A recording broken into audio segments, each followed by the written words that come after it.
Okay, hello everybody. This is lecture summary of week 9 for bu1003 and the bu1903. This week we will look at another aspect of the macroeconomy, namely the financial systems and the money, the role of central banks, reserve bank, and the money supply and the money demand and the money market. And then briefly look at the cost of inflation. So the financial system consists of the groups of institutions in the economy that help to match one person's savings with another person's investment. It moves the economy's scarce resources from saver to borrower, and financial institutions coordinate the actions of savers and borrowers. So loosely, we can think that these financial systems act like lubricants in the economies that channels money from savers to borrowers in a smooth way. So we have two types of financial institutions. First one is financial market, which includes bond and stock market. Second one is financial intermediaries, which includes bank and other managed funds. The difference between them is that financial markets are the institutions through which savers can directly provide funds to borrowers. In contrast, financial intermediaries are financial institutions through which savers can indirectly provide funds to borrowers. So intermediaries is indirect channel. For bonds is kind of debt. It's a certificate of indebtedness that specifies obligation of the borrower to the holder of the bond. Usually it has terms, the length of time until maturity. For example, 1 year's bond.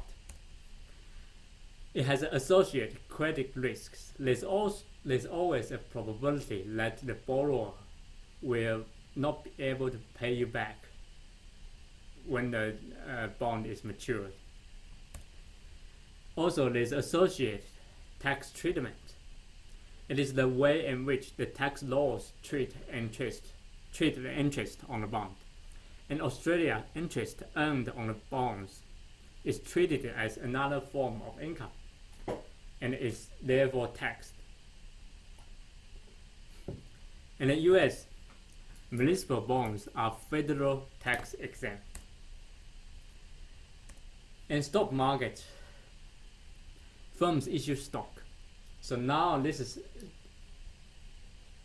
different from the issuing bond. Issuing bond is a debt financing. Issuing share stock is what we call equity financing. So a share is a claim to partial ownership in the firms.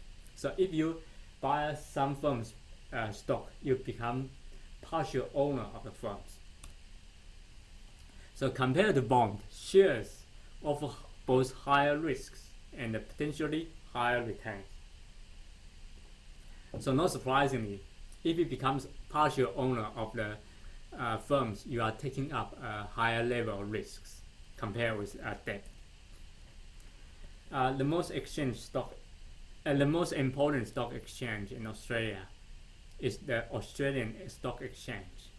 Overseas, including New York Stock Exchange, American Stock Exchange, Nasdaq, Tokyo, and London. For the second type of financial institutions, financial intermediaries, a typical one is banks. Financial intermediaries are financial institutions through which savers can indirectly provide funds to borrowers. So what banks do is they take deposit from people. So when you deposit $100 with bank, this $100 is recorded as both liability and assets.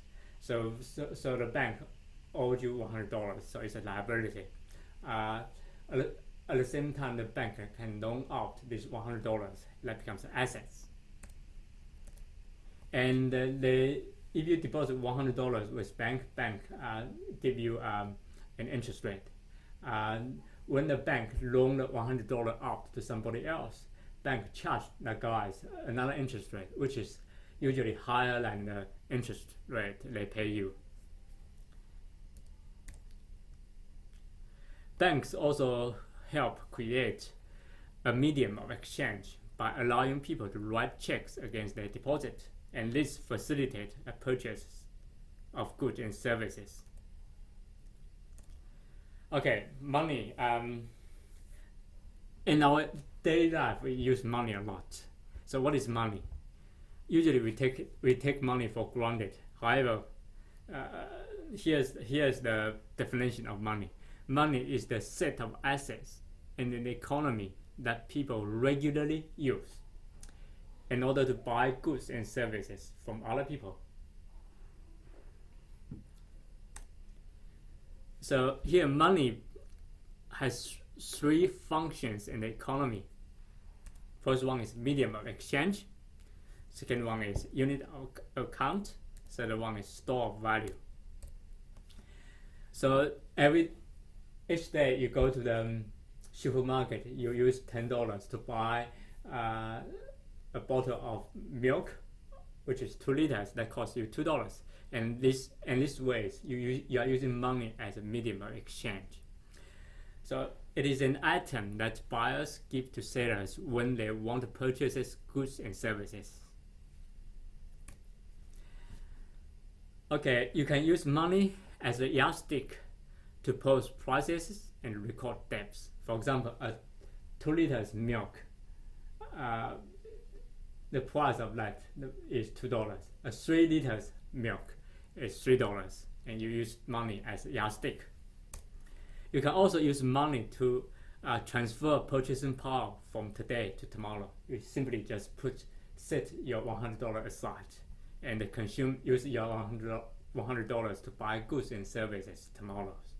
So you transfer your purchasing power from today to tomorrow. Money can be commodity like gold and silver.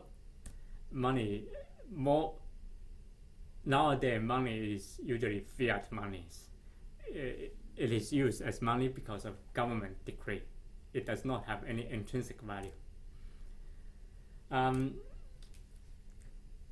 The central bank is responsible for the money supply in the economy. The money supply is the quantity of money available in the economies, and it is determined by Reserve Bank of Australia and by the banking systems. Later on, I'll show you how the commercial banks can help create money. So RBA serves as the nation's central bank. It has two main functions. First, the formulation and administration of monetary policy. Second, to maintain financial stability, including stability of the payment systems. RBA has a Reserve Bank Board, which is responsible for the bank's monetary and banking policy.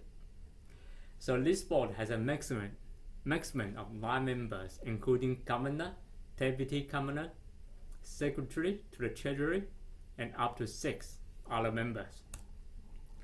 So it means monthly to make decision on whether they should increase cash rate or decrease cash rate, or equivalently whether they should increase the money supply or decrease the money supply in the economy. So when they have decisions, any changes in the stance of monetary policy are communicated to the treasurer and then to the public through a statement from the bank.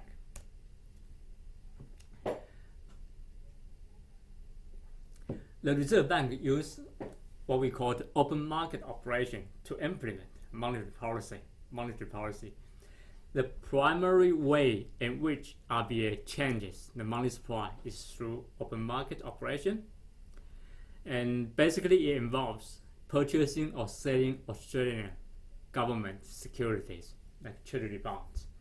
So now, if Reserve Bank want to increase money supply, it will sell, it will purchase bond, and by purchasing bond, you give him bond, I give you money, and the money gets into the economy. If Reserve Bank want to reduce the money supply in the economy, which is contractionary monetary policy, then Reserve Bank should buy bond. I buy bond from you. Reserve Bank should sell bond. I sell bond to you. You pay me money, dollar, and I take dollar out of the market. Okay, make sure you are comfortable with this deduction of transactions. Alright. Banks, commercial banks, can influence the quantity of demand, deposits, and the economy, and therefore the money supply. So nowadays, we have what we call a fractional reserve banking system. So in these systems, when a bank takes in deposits, they do not loan out all the deposits. Say somebody deposit $100 with me, I'm the commercial bank. I do not loan out this $100. Instead, I reserve a certain percentage. We call this reserve ratio. Suppose it is 10%. Then I will reserve $9 and loan out the rest.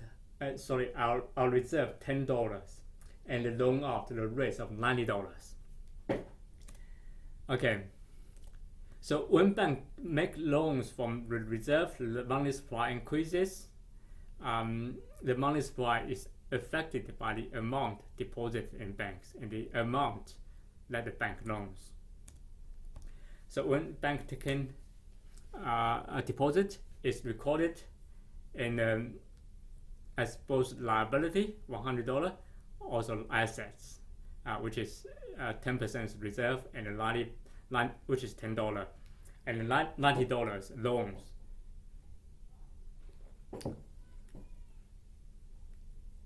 Okay, let me illustrate how money is created.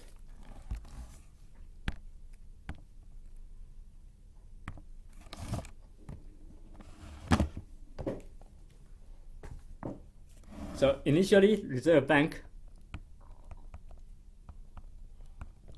want to pump in $100 into the economy.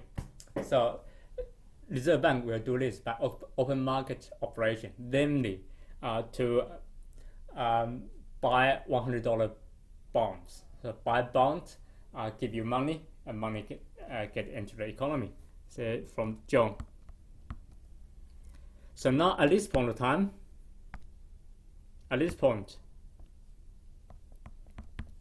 the money supply is $100.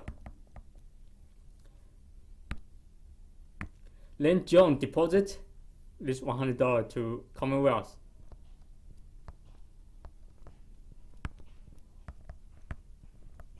Which is a commercial bank. Commonwealth Bank taking this $100 deposit. Suppose the reserve ratio is 10%. So it's going to it will reserve 10% of the $100, so which is $10, with the central bank, and loan out the rest $90 supposed to Mike. So at this point, the money supply is this $100 plus $90, so it's $190. Then Mike deposit this $90 with ANZ, suppose. Similarly, ANZ reserve 10% of this $90, which is $9, and loan out 81, the rest $81 to Jack, suppose. Now at this point of time, we have money supply, which is equal to $271 in the economy, and this process continues forever, keep continuing. So in the end, the total money supply in the economy is $100 here, $90 here, $81 here, and so on and so forth.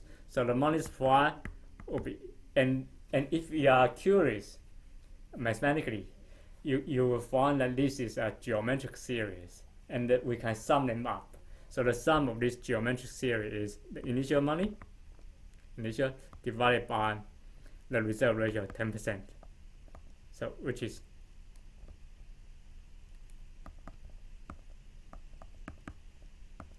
divided by 10%. So which is equal to $1,000. So we observe that initially RBA pump in $100, and total money supply increased to $1,000 by 10 times. And this 1 over R we call it money multiplier.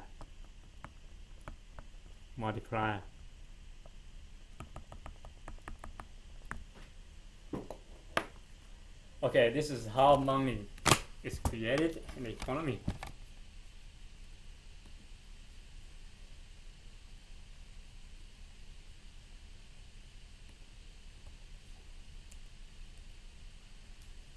So money multiplier is the reciprocal of the reserve ratio. So with a reserve ratio of 20%, money multiplier is 5. And previously in our example, the money multiplier is 10. So we have money supply, which is a policy variable that is controlled by the Reserve Bank. Through instruments such as open market operation, RBA directly controls the quantity of supply, money supplied by the banking system. And since we have money supply, it should come as no surprise that we should have money demand as well. Money demand has several determinants, including interest rate and average price levels. So people hold money because it is medium exchange. So if the price is higher, then people will need to hold more money in order to handle the transactions they want to have. So the higher prices and the higher money demand. Let me switch to the whiteboard.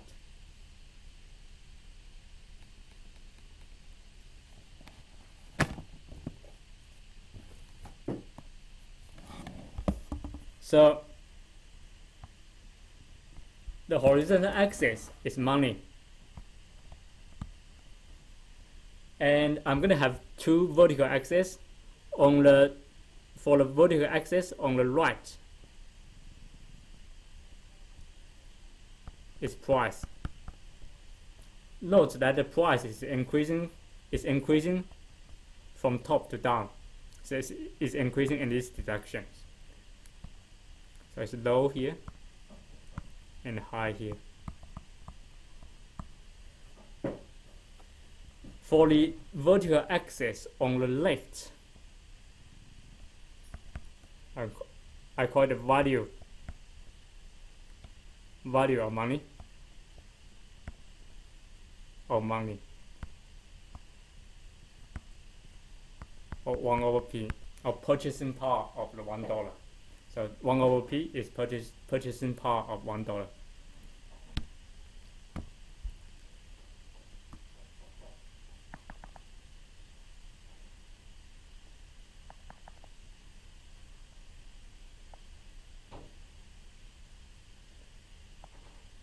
Okay, let me pick an arbitrary one point here, which means that the economy, the price level in the economy is this many, or the value of money is this many. And the demand, consumers are willing to hold this many money. Now let me say price increases. No, that is the price increase in this direction. Price increases, everything else being equal, consumers will increase will hold more money, demand more money. So we arrive at this point, link all these points together, we call it money demand. Okay, so now money supply is a policy variable. Suppose that initially reserve banks decide to have this many money in the economy. So the economy is an equivalent at point A, where the money demand is equal to money supply. So now reserve bank decide to increase money supply in the economy. So money supply curve shift to the right, and we can see that economy move from point A to point B. The price goes up, or the value of money goes down. So we see that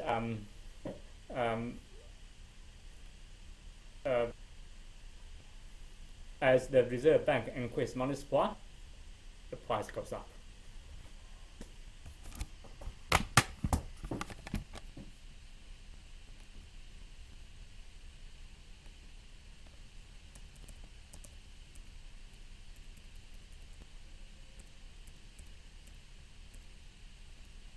Okay, so let's money